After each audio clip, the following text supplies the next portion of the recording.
Hello and welcome to the USA breaking news on 8th May 2026. OpenAI has launched the new financial management features designed to help ChatGPT Pro users in the United States better manage their personal finance. Through the partnership with Praise, OpenAI now enables users to connect their accounts with more than 12,000 financial institutions, allowing them to easily track income, spendings, and investments in one place. The updates come just 1 month after OpenAI acquired a new financial technology company called Hilo.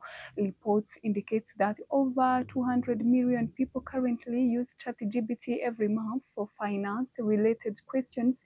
OpenAI is also leveraging its new GPT 5.5 model to provide more advanced and personalized financial advice. For example, users can request assistance in planning long-term goals such as buying a house within 5 years, and the system can use their connected financial data tailor recommendation based on their situation. The company says users will maintain full control over their privacy. Connected account can be disconnected at any time, and all linked data will be deleted within 13 days after disconnection. These developments highlights a growing trend among major AI companies, which are expanding their platform beyond simple conversation tools into more advanced services such as healthcare, finance, and other real-world applications.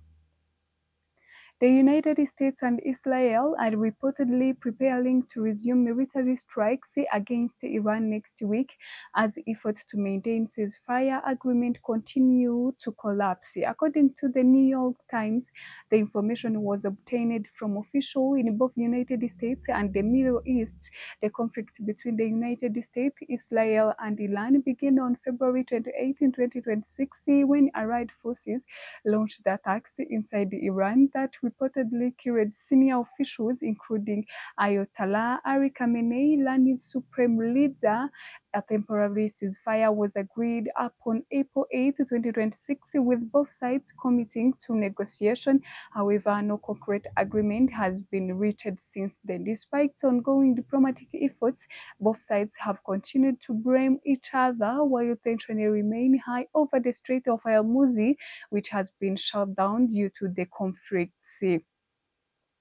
The closure of the Strait waterway has triggered major global economic concern as nearly 20% of the world's oil supply passes through it. A Middle East official told the New York Times that the United States and Israel are preparing to renew the strikes in coming days. A USA official said the decision was driven by the failure of ceasefire negotiation, adding that the planned strikes would target Iranian military facilities, infrastructure, and uranium stockpiles allegedly buried underground after area attacks on nuclear sites in June 2025. A former USA President Donald Trump has repeatedly warned Iran that he would not hesitate to launch further attacks with Tehran delay on a rejects a peace agreement. Iran, meanwhile, has vowed to respond strongly to any new strikes, warning that it will retaliate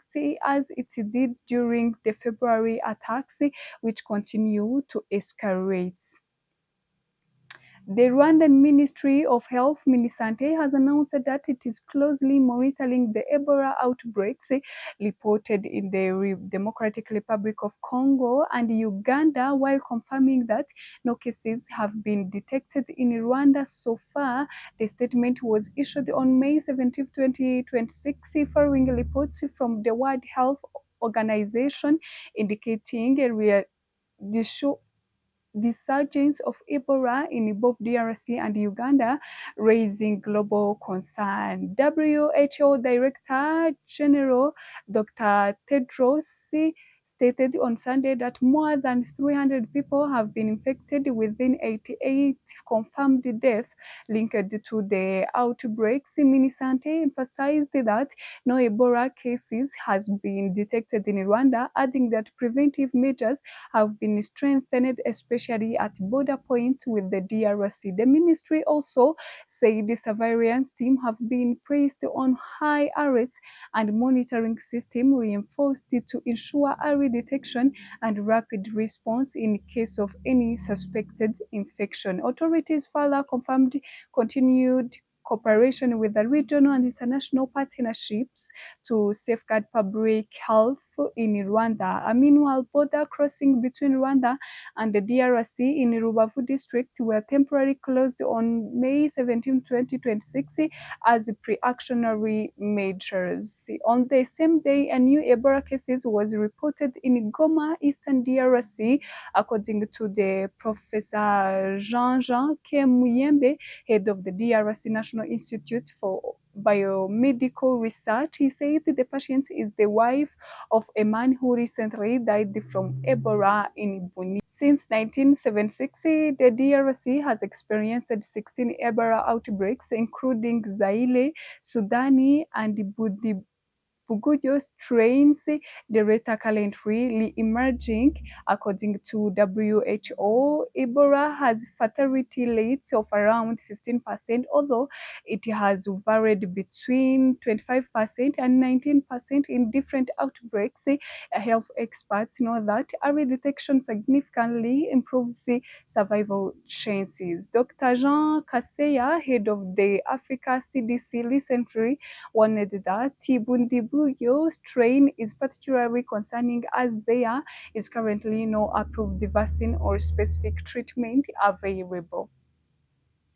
Rwandan living in Chad have marked the 32nd commemoration of the 1994 genocide against the Tutsi with a strong call to actively combat genocide denial and ensure that such atrocities never happen again. The commemoration events took place in the capital, N'Djamena, on May 16, 2026. It brought together Rwandan nation living in Chad, diplomats, Chadian government officials, United Nations representatives, and friends of Rwanda. The ceremony began with a remembrance work honoring victims of the 1994 genocide against the Tutsi, followed by the moment of silence and the writing of candle of hope, symbolizing remembrance and commitment to preventing future atrocities. Bero Yerima Yaya, head of Africa at Chad's Ministry of Foreign Affairs, described the genocide against the Tutsi as one of the darkest chapters in human history. He reaffirmed Chad's commitment to standing with Rwandans in remembrance efforts and to ensuring such crime never reoccur. He also highlighted the strong bilateral relation between Chad and Rwanda, built on mutual respect and shared commitment to peace and stability. Karinda Viateli, head of the Rwandan community in Chad, emphasized that the genocide was not accidental but carefully planned, leading to the killing of more than 1 million people in just 100 days. Ngoma Francois, representing the Embassy of Rwanda, stated that remembrance should not only focus on the past but also serve as a responsibility to protect historical truth and prevent future genocide. Dr. Bataringaya Francois Xavier, UN Residence Coordination in Chad, urged participants to strengthen cooperation in preventing genocide anywhere in the world, reaffirming the United Nations commitment to peace, human rights, and protection of vulnerable populations. A German luxury automaker, Mercedes-Benz, has announced that it is prepared to explore the production of military equipment and defense-related products. The statement was made by Chief Executive Officer Ola in an interview with the Wall Street Journal, Ola said the global environment is becoming increasingly unstable, adding that Europe must strengthen its defense capabilities. He noted that the company is open to contributing to these efforts. The world is becoming a very volatile place, and I believe Europe needs to increase its defense capacity. The question we should ask ourselves is whether we will play a role in that. I would say we are ready to take part. However, he emphasized that defense manufacturing would remain a small part of the company's overall operation. As Mercedes-Benz, we continue to focus primarily on civilian vehicles. He added that entering the defense sector could increase the company's revenue as military equipment remain in high demand globally. During World War II, the Munich-based company was involved in producing military vehicles, including transport trucks and smaller troops carriers, as well as aircraft engines used by the Nazi regime in 1913. Thank you for watching.